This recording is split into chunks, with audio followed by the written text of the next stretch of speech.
What is going on, everyone? Jimmy Lake Halo here, and today we are talking about SpongeBob the Cosmic Shake. Now, this game is a sequel to Battle for Bikini Bottom. It's kind of like a spiritual successor in a way because it came out 20 years later.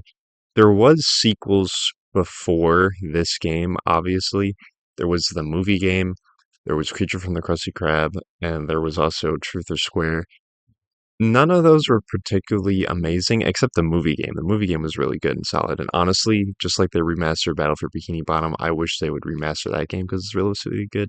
But anyway, after they remastered it, the next step was to make a new game, and this new game is great. So the worlds we have in this game, obviously your hub world, just like before, and there's a bunch of side quests and stuff you can do. But then you also have like themes of the previous places in Battle for Bikini Bottom. So instead of regular Goo Lagoon, it's Pirate Goo Lagoon, Karate Downtown Bikini Bottom, Wild West Jellyfish Fields. There is a couple of new ones like Jelly Glove World, the Sulphur Fields, Medieval, and Prehistoric Kelp Forest is honestly so different. It feels nothing like regular Kelp Forest that nobody likes anyway, so that's fine. Rock Bottom is also one of my favorites. If I had to choose which theming was my favorite, it'd probably be the Halloween Rock Bottom. So when you go through these worlds, you'll see that as I'm scrolling here on these clams, there isn't golden spatulas you're collecting to go through like the previous games. It's more so you just kind of progress through the level. You don't need to collect anything.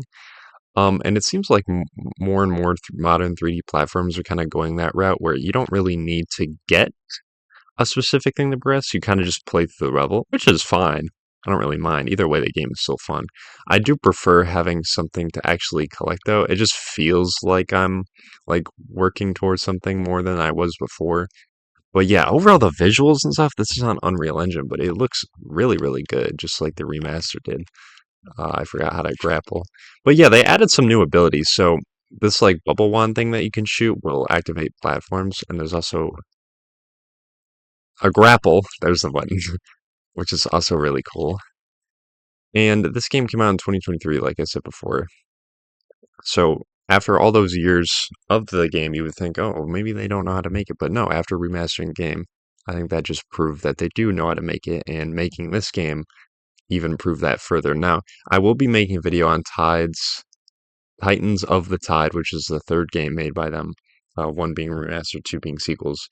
That game also, like, I feel like improves on a lot of things this game had, but there's also some things I think this game does better than that one, such as the amount of worlds, quote unquote variety, I think is better in this game. Not that either game is necessarily better than the other. I think they're both really good, but I don't know, there's a combination of things that I like. But overall, plot is good for a SpongeBob game. Uh, the side quests, I didn't really do too much of them. I just stuck to the main course, but you'll see these little flags on characters, like the Flying Dutchman here. And there's these little things you can do, which are both post-game and during the game, that just give you more to do. Um, but yeah, I didn't really feel like doing it. The 100%ing the game, I don't think is actually that hard. Like I said, because you don't need to really collect a lot of things. There is things to collect, like finding all the spot locations. Um, as you can see, there's a little spot icon, find spots, hiding spot. That's like an objective in everything. And then collecting the sticky notes in the main area. And then getting all your jellies on the top right there. It unlocks costumes that are really cool. Which I thought was really cool, just adding more and more costumes, because the first game didn't really have that, but the movie game definitely started going in on that, and a lot of them are really cool and charming and stuff like that. But yeah, overall, I really like the game. Like I said, I like the variety of the worlds, and like reason you go through them is like you accidentally unleashed I forgot what even happened, but overall, like I said, game's really fun. Music is good. Airs are cool. They're fun to explore. It's a very short game. I think you can beat it in like, I think my first playthrough was 6 hours. It might have been, you could probably beat it in 5 or something like that, like normal Metroid Prime speedrun lengths. Um, but yeah, I really like it. If you like 3D platformers, it's definitely another solid 3D platformer that's really fun to play. Especially if you like SpongeBob. But these games, these new SpongeBob games are written way better than the SpongeBob show is currently, or the last like 10 years. I don't know why the writers of these games aren't the writers of the show, but they certainly should be because they're way better at it.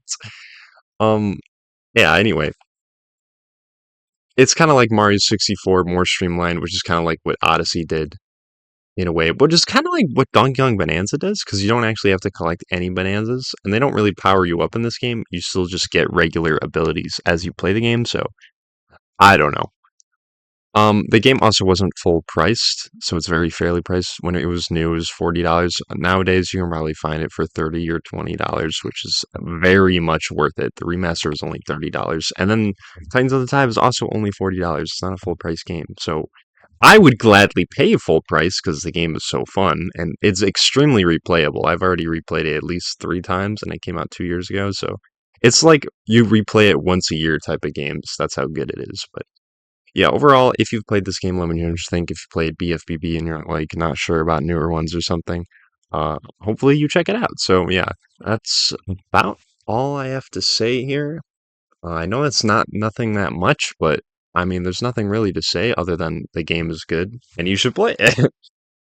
If you want to see more SpongeBob videos, I will be making a video on Titans of the Tide. For some reason, I always have a hard time saying that, and I'll also be um, making a video on the movie game as well. I'll get to that. That's on the GameCube. So, if you liked videos like this, feel free to leave a like. And if you want to see more videos like that and be notified when they come out, feel free to subscribe. And if not, I will see you in the next one.